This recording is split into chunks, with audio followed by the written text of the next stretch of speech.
Hey everybody, this is Tom from the Small Scale Life Podcast. Hey, welcome to the show. We're on the road, I'm on the road. So I am, I'm just west of Chippewa Falls, Wisconsin, heading on Highway 29, about to get on to I-94 and heading towards home. It's been a good week, and I wanted to get back to you all, keep that momentum, that sweet momentum going. If you are listening on your favorite podcast app, thank you very much for tuning in. We are also simulcasting, I'm using air quotes, simulcasting on YouTube, because we are doing the YouTube thing and we're also doing the podcasting thing. So this video will be posted on the Small Scale Life YouTube channel. So welcome everyone. We had a really good response from the last podcast last week, the garden podcast, Garden Chat, where I was in the garden doing a video. So if you're doing a podcast, so if you haven't caught that, please check it out. I would really appreciate it. So what are we talking about this week? Well, in this, I think it's a 226th episode of the Small Scale Life Podcast, I'm going to talk about some changes that I want to do to the garden. Changes? What? No way, get out of here. How the heck are we going to do changes? It's like I just built the darn thing, right? No, but I think some changes are coming. I think some changes are afoot. Let's talk about that a little bit. So this year, what have I noticed? One, the wicking beds are doing fantastic, doing really good. Super excited about the wicking beds. Those are my metal watering troughs that I've converted into self-watering wicking beds, and I've been really happy with those. The soil in them is from the local the city compost lot. It's been a really good diverse mix in the soil, and the plants have responded. I think getting the water that they're getting, they have just taken off, and it's been really good. Tomatoes are coming. I've gotten zucchini. I've gotten basil already, and the broccoli is going to be coming as well. I could use another one or two of those wicking beds, and I would love to do that. Not going to do that this year. We're going to do that next year. And one of the additional changes, besides good compost, was to the way the drainage system works. I added columns in there, and we'll talk about that when I talk about wicking bed design here in another video. But the columns have made all the difference, I think, because the water's coming up from the bottom, and the columns make sure that happens as well. So the design, I've tweaked it from years past. It's working really well. So really excited about that. The other things I've noticed is some of the other things they're not doing as great, and I'm just going to be honest with you about that. Upfront and honest. So I was really excited to get the wicking bed tables, the rain gutter grow systems in place. I've had really good luck with that in the past, especially with peppers, with cucumbers, and it's just done super well. I've seen people do really well with onions. I've seen people do really well with tomatoes with it, but man, I don't know, folks. It has not worked out that way this year. You've heard me talk about it ad nauseum, a ton, about how my peppers have totally stunk this year. Terrible. Like they hit their first leaves, and then they just got stuck in neutral, and they're just not growing. And I don't get it. I don't understand that. I've never ever had that problem in my life. Never ever. So the beaver dam peppers that I was so looking forward to having this year, nothing, nada. I'm not going to get any, and I'm running out of runway. I'm running out of time. They take about 80 days, and we just don't got it. We don't have it left with the season we've got left. We just don't have the time. So the peppers were a bust, and they were in my grow bags. None of them did anything. In fact, the squirrels got them. They dug them up, and I even reseeded a couple times, and nothing. So that's really troublesome, because I was really looking forward to good peppers this year for salsa, for jalapeno poppers, for other things. I was really looking forward to getting, especially those beaver dam peppers, because it was going to be a really cool thing to have my Wisconsin slicers, my Wisconsin chief tomatoes, and my beaver dam peppers from Wisconsin. It was a Wisconsin theme, and it's gone. right? What are you going to do? So, you can't cry over spilled milk. We're not going to do that. We're just going to learn and move on. We're going to learn, do, grow, be a little better every day. So I wasn't really happy with the peppers in the grow bag garden system that I created. 2, wasn't really happy with my cherry tomatoes. Cherry tomatoes are the bullies of the garden. Squash can be like that. Pumpkins can be like that. Cherry tomatoes can be like that. They just take over. They get huge and bushy, and they get loaded with little cherry tomatoes or cherry tomatoes, maybe not so little, but they get loaded with tomatoes. And I have used cherry tomatoes in my salsa before, in my sauce before. I had black cherry tomatoes. I had large red cherry tomatoes, 2 plants. I also had a yellow pear tomato plant, all in 5-gallon grow bags in the rain gutter grow system, the hybrid rain gutter grow system. And they got to be about a foot tall and got stuck in neutral for like a month and a half. And now, only now, after I added some fertilizer, that's part of the problem too. We'll talk about that in a minute. Added some fertilizer, have they start taking off. So, yeah, not real thrilled about the production of, I think I've got 1 little green tomato, maybe more when I get home. 1 little green tomato on Monday on the cherry tomato plant, and that thing should be just loaded. The black cherry tomato plant should be loaded. You go to these garden tour videos that I've been posting, and you look at the tomato plants, the cherry tomato plants, they're just loaded. Mine, big 0 right now, big 0. So we'll see. We still have time. We have 30, 45, maybe 50 days, maybe 45 to 50 days before first frost. Being outside of the Twin Cities now, the frost comes earlier, so it's coming. And excuse me, I don't have a lot of time to waste now. I need production. I mean, it's fun to grow. I'm not just saying this is a total production thing, but I want production. I'm gonna be honest about that. I want frickin' production, and you're not helping me here. Yellow pear, black cherry, and large red cherry. What the heck, over? So that was kind of a bust. Then the third thing, actually, there's 2 more. There's 4 things. So the third thing, I planted cucumbers. After the peppers failed out, I planted cucumbers. Man, cucumber, I planted hybrid, and I planted some other seeds that I got from my friend Mariah, the intuitive energy healer, that she got from an old gentleman down in Lake City. And those seeds apparently are these beautiful, nice, sweet cucumbers, like the little ones you get at the store that are nice and sweet. And I was like, sweet, I will make pickles with those.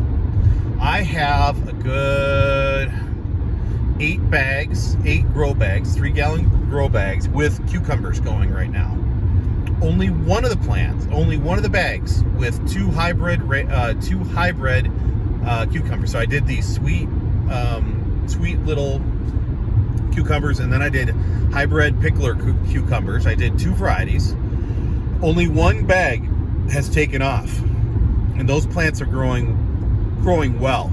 The other ones, they're kind of stuck in neutral too. So it's telling me a story, right? But I am not really happy about that. I am not happy with that production. And then the fourth, pole beans. If you grow pole beans, right?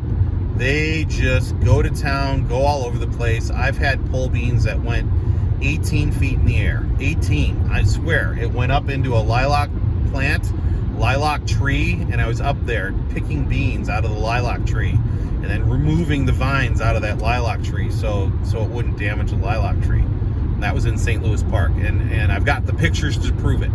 I was up on a stepladder, and they were beautiful plants, productive, did great. But man, my pole beans have kind of slowed down and are slowly growing. I've only got, again, 1 grow bag where they're kind of starting to pick up the pace a little bit. So it's been frustrating. These grow bags have been super frustrating, and I was really excited about those.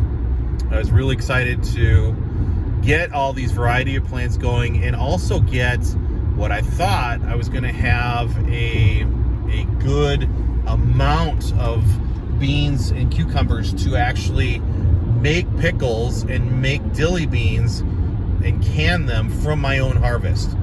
In the past, I've had my own harvest, plus I've supplemented with a large dose of beans and cucumbers from the farmer's market.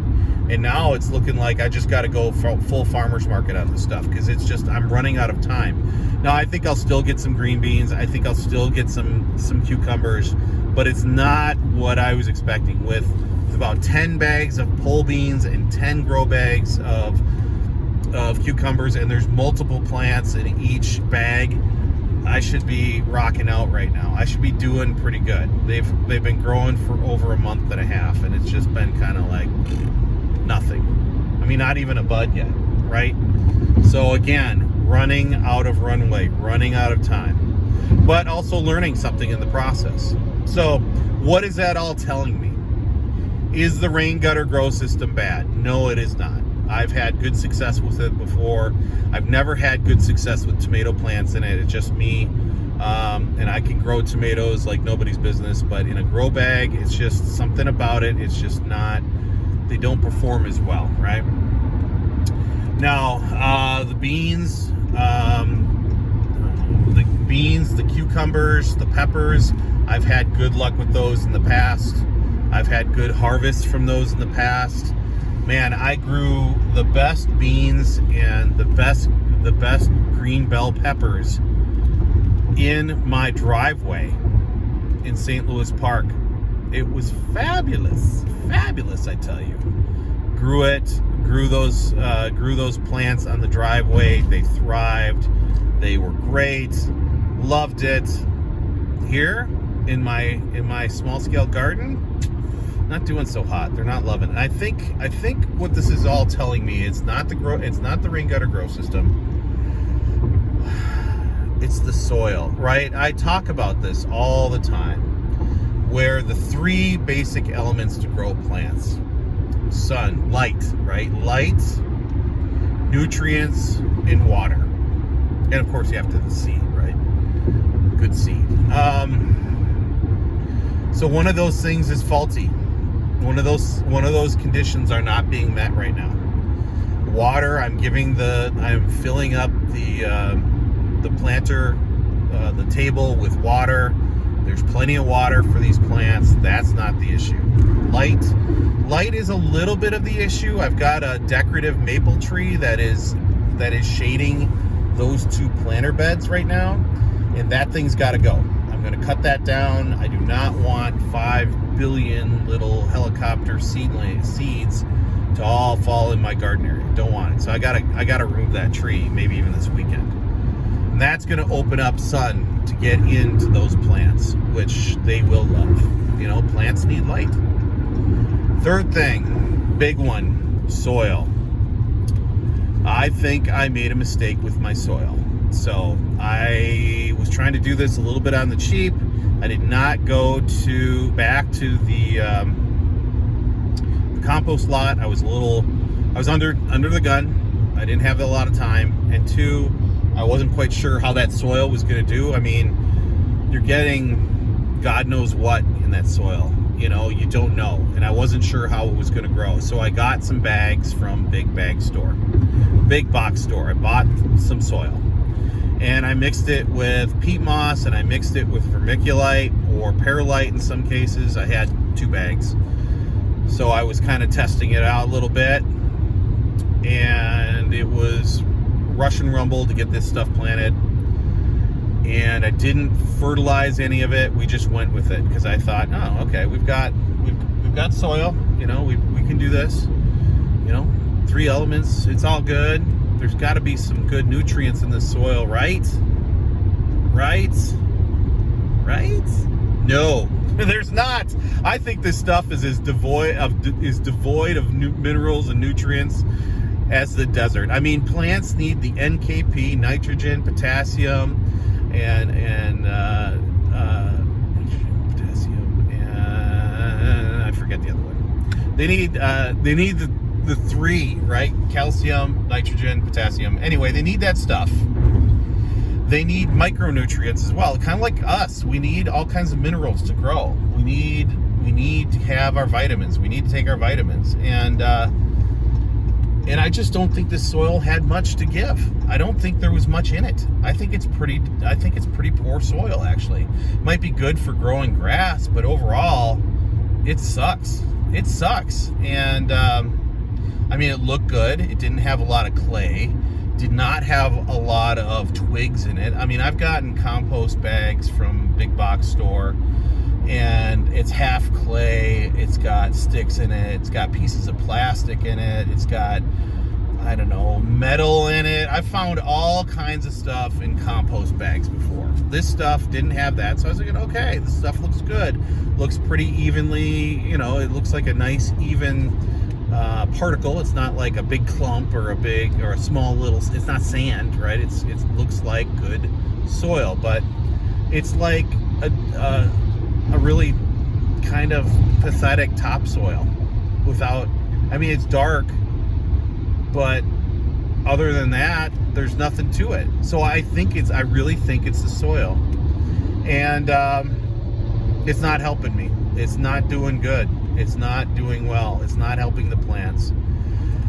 So changes are coming. I mean, it's not, I don't want to scrap the rain gutter growth system. I really don't, because I am a believer in it. I've seen amazing production in it, but I think I want to change those planters around. I think I want to do something a little different. And here's what I'm thinking as I'm driving along here, heading home. Here's what I'm thinking. Looking at it, the way I grow and grow well. I mean, I've done well with peppers in the rain gutter grow system before. If you saw my older videos from St. Louis Park, I had a pepper forest, and it was very cool. I loved it. I had so many peppers. It was just beautiful. I think I can still grow peppers in those things. I think I can still get a good harvest out of it. But my style, I guess I'm just maybe a little crankier or something. Maybe I'm just a little older. Maybe I just don't want to deal with 32 individual bags of soil. I think there's something to having a bigger soil block. I mean, if you think about it, a 3 gallon soil block is like 9 inches in diameter and maybe 9 inches deep, right? I mean, that's your soil block. But on the metal wicking beds, your soil block is 2 feet wide, 2 feet tall by 7 feet long. That is a huge soil block. That is like it's a bigger mini ecosystem, right? And you can put worms in there, you can have a little compost bin in there, you can do some stuff with that, and it's I think a little more stable. So you start to maybe put some fertilizer, some natural fertilizer, some worm castings. That is all contained, and other plants can benefit from adding that stuff. In a grow bag, you're only dealing with 1 or maybe 2 plants. That's it. And it's individuals. This is going to a bigger point too, now that I'm thinking about it. The more and more I think about it, this is definitely a bigger point about the individual versus the collective. And I'll get there. But right now, eagle count 1. Anyway, what I'm thinking is that I have 32, 36 of these little individual mini ecosystems, and I've got 2 bigger ones, and the 2 bigger ones are thriving. The mini ones are not. So I would like to reduce the size of my rain gutter grow system ecosystems. So I've got space. I mean, if I look at the garden, I've got space, and this is something I was planning on doing next year. I was going to build a new little planter. So next to the metal wicking tubs, I've got some space there that's just dead space right now. I could put in a 1 foot by 8 foot hybrid rain gutter grow system along that side. And I was planning on doing that. I was planning on doing that just so I would have grow bags there. I could grow maybe change because I was already thinking about some changes, but maybe have herbs there. Maybe instead use the fence as a trellis. And so I didn't have to string up cucumbers and string up green beans. They could use the existing fence and trellis up that. Now, there's a danger. There is a danger because deer love to munch, and they will put their nose through the fence and eat whatever's there. So there is a danger there. I've got to think about that a little bit. But what I'm kind of thinking is taking the table part out of the frame, cutting them down so they're 1 foot wide, and then putting that along each side of and I could even do a double stack there, a lower tier and a higher tier, along the east and west side of the garden. That would use those wicking beds or they would use those hybrid rain gutter grow systems in a little different way, and maybe even set up to be a little more hydroponic. Could do something like that. Okay, so I could do something like that, and I'm kind of leaning that way, actually.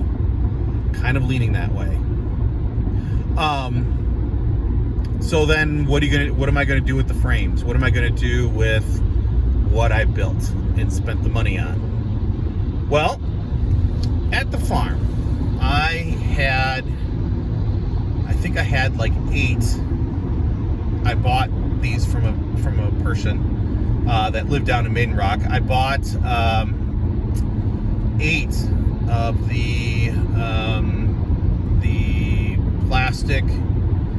plastic barrels, 55-gallon drums, and I actually cut them in half the short way, not the long way. I had some that were cut the long way, and I bought those from him because I wanted to test those out a little bit for wicking bed purposes. To have a smaller wicking bed that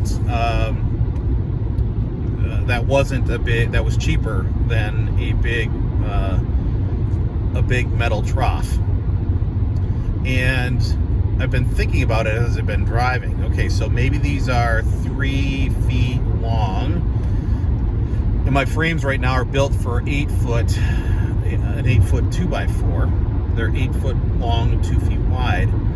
But I could adjust my frame so I could use like take one barrel, cut it lengthwise, and have 6 feet, a 2 foot by 6 foot by 1 foot deep wicking bed. So that is bigger than my ginger wicking bed that I built, but it's not as big as the big wicking beds. So it's a thought. And yes, this is a lot of fiddling, a lot of messing around. And is the juice worth the squeeze? Is it going to be worth it? And I don't know. But I think it will. I think it'll work out really good, because I could really expand out the garden a little bit, and it would be fairly economical to do this.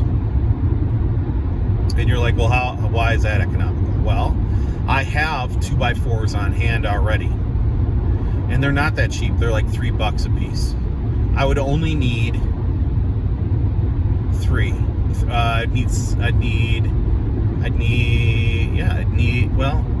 I would probably need 6, because I would take off the tables and leave those intact until I'm ready to make my adjustment for next season. And then I would rebuild those tables to handle the drums underneath a kind of a frame, like a table frame. So the 2x4 would be a 2 foot wide by 8 foot long, or even 6 foot long rectangular frame, and then I would mount the barrel, the half barrel, underneath the frame So it would, if you're looking at it inside, it would have this wood and then the plastic U underneath. And then I would take a PVC pipe, make my snorkel, and then even maybe put some columns in there, so make sure that water's coming up. But it doesn't seem to be a problem with the ginger wicking bed, and the reason why is it's not 2 feet of soil. The water doesn't have to wick up 2 feet of soil. It's only 9 inches, right? It's only 6 inches. It's only 9 inches. So it's an interesting thought. And then I've got a soil block that is 3 feet wide or 2-something feet wide and 3 feet long. It's a bigger soil block. It's a bigger mini environment, or it's a micro environment than a soil bag, which is 9 inches by 9 inches. The other thing that I've been running into, and I talked about this in the last episode, the last podcast, was the squirrel damage, right? Squirrels have been digging up my peppers. Squirrels have been digging in my bags, and I've been like, how am I going to handle this? What I did is I added wood chips to each of the grow bags, and that has helped, because it's like, oh, they see that there's material on that soil and they're not as inclined to dig. There's been a couple, there's 1 or 2 squirrels that say, I'm digging in there anyway, but it's really cut it down, which has been great. I'll see how it is when I get home after a few days of not being there. But if I have these barrels and build these 3 foot long by 2 feet wide wicking beds, it would be great if it was 4 feet long by 3 feet wide. That'd be even better. I can maybe develop a screen to put on the top of this and let those plants start to grow up, and then put, wood chips or something on the soil, keep that screen there, maybe even let the plants grow through the screen, something like that. And then that'll be a deterrent for those nasty little buggers. I mean, I want to have I don't want to be shooting them. I just don't want to. But I do want to get plants, and I do want to get vegetables from those plants. So, maybe that's a way I can kind of mitigate those, especially as I grow cucumbers and beans and such. One of the other issues with those two hybrid rain gutter grow systems, those tables, is that the top of the trellis, I have 1/2-inch conduit. I have the legs that go up, and then I create a crossbar, and I have 1/2-inch conduit up there, and then I bring the rope up, the string up, and tie off there, and then I train the plants to go up to that conduit. Well, I made those 7 feet tall, and it's a little high for me because, I am as tall as I am. I'm just under 6 feet, and then I got to reach up and get up there. But you got to remember the slope of the ground, the hill, sloping towards the water. So it's kind of up there a little bit. So if I make these changes, I would lower the cross brace, and then I can have it be at 6 feet, which is where the tomato trellis is at 6 feet, and it's working out really well. I think for the beans and cucumbers and that kind of thing, or peppers, that would be a better system than trying to reach up 7 feet. It's just a challenge. And I can manage vines. Once you have it trained on a line, I can manage those. I learned how to do that in St. Louis Park. You lower it down, and if the thing comes off the soil and does, kind of an S curve, and it's getting closer to the ground, not a problem. You can get it to trellis up, and you can keep lowering it. You can do that with tomatoes too. A tomato's a vine, unless you have a determinate tomato, and then it's more of a, it's not going to vine as much. So yeah, I think I'm going to do that. I'm going to reach out to that gentleman. I'm going to buy those barrels, and I'm going to try it out. What do I got to lose? What do I have to lose? It would be, I don't know if I would put it in play for this fall.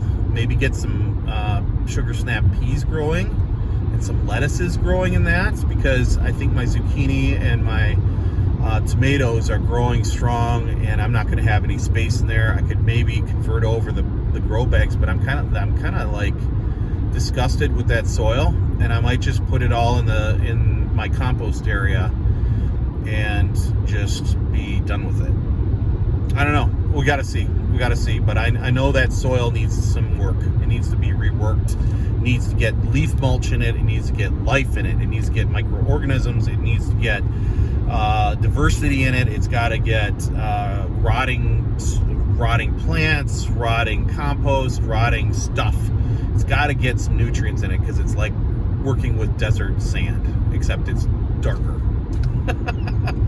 And I think even sand might grow a little something, you know. And you don't want to fertilize the hell out of it, because fertilizer is oil and salt, you know. There's big elements of that in there, and you can miracle grow it to death, but that's not sustainable either. You know, you are salting your earth. And I don't know. I'm just thinking this through in my head, and just I think that I made a mistake by rushing.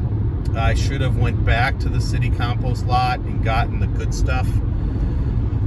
You know, dealt with any little seeds in there and removed the seeds, and you know, the little weeds that pop up, and then just work and improve on good, diverse compost. And just build on that. But if, you know, it's kind of like one of those deals where you rush and you're trying to take a shortcut, and it just doesn't work. You find out that you got to spend even more time or money, some kind of resource you have to spend more of to get that to where it should have been in the first place, if you just took the time and did it right. So, fool me once, shame on me. Fool me twice, shame on you. So, these are the modifications I'm going to make. I'm kind of liking this idea. I actually am really liking this idea, and I'm excited to get this done. I might do this on Saturday and take some videos of it, show you how to cut these barrels, and just make this all happen. I do have to build a kayak rack, so I'm going to be doing some woodworking this weekend anyway. I haven't checked the weather. So, yeah, it's all just going to come together. And since these cucumbers and beans and cherry tomatoes haven't grown anyway, I might just end up making the changes and going with it, you know. I could do that, and then I can get some lettuces and spinach and sugar snap peas growing, and some kale growing for the fall, and just see where that takes us, right? And then I will have the biggest garden that I've ever had if I make these changes. It'll be bigger than the one I had in I don't know if it'll be bigger than St. Louis Park, but it'll be bigger than North Minneapolis. It'll be big, definitely bigger than the farm. So, yeah, that might be the plan. So I'll reach out to that guy. We'll go get that stuff. So, yeah, so these are changes that are going to happen, right? Stand in your power. Do your thing. You see it, it's not working, then you got to pivot and do something else.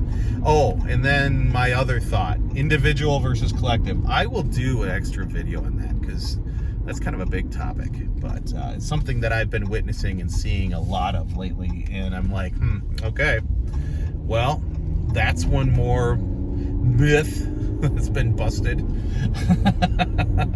But experience teaches you a lot of things. So anyway, this is a long one. Excited to do this. It's just another type of wicking bed garden.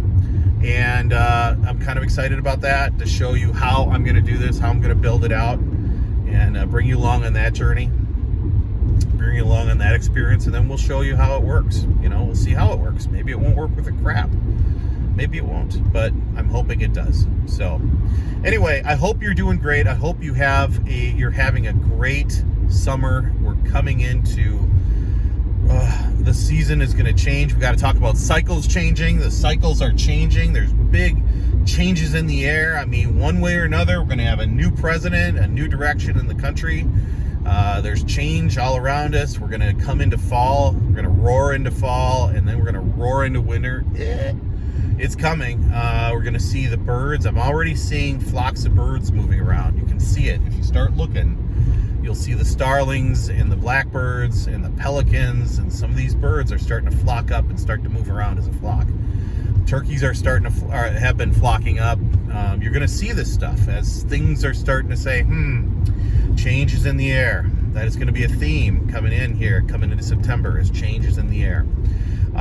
What else? Got some corn relish. I've got the world's best corn in my back seat.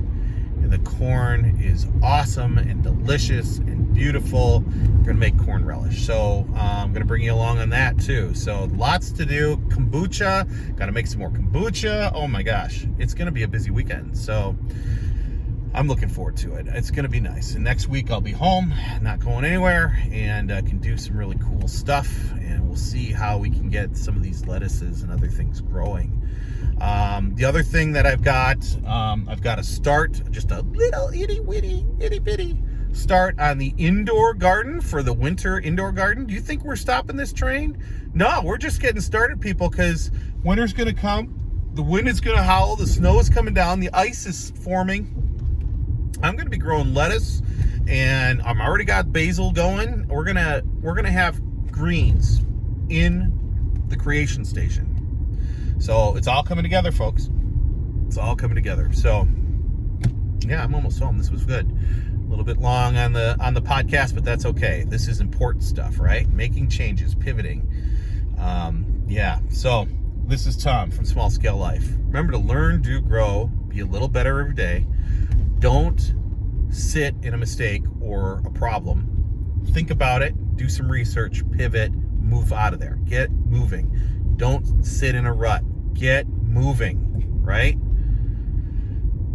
That's what we're here for. So, all right, everybody. We'll see you real soon. We'll talk to you real soon and show you what these gardens are going to look like and how they're going to work. I'll bring you along. We'll go and modify these barrels, and it'll be good. So learn to grow, be a little better.